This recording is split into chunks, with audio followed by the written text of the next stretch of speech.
Our government is not equipped to serve us right now, and it becomes a matter of safety. Again, the Gateway contract was a 5-year contract. Why was it a 5-year contract when the literature on privatization of EMS services recommends 1 year? That's because, again, there was fear. There was fear and there was factionalism. And the factionalism made one side believe that that this was not a political process, but that it was a political fight. It was a political fight that had to be won.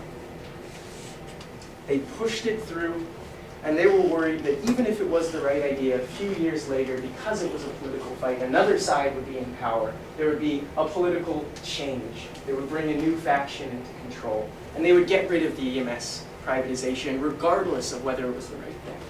So they took the risk of putting us into a 5-year contract because of that, because of this factionalism. And what happened?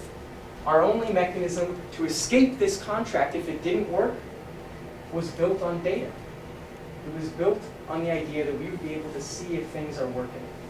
Now, I've been working for the last weeks with friends back in California, Skyping late nights to understand the data. I'm the only person in the city who has spoken to the fire chief, the director of Gateway, the city manager, Paulette Carr, Ellen Byrne, and the Gateway ambulance drivers themselves to piece this story together. And I hope in question and answer we can talk more about what I've learned. But above all, what I've learned is that our city entered into a contract without even knowing the right questions to ask.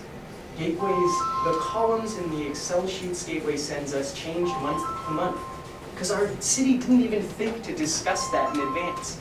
They are not thinking about what questions you need to ask to lead a government in the 21st century, and they are not equipped to keep us safe until we have that new experience up in City Council.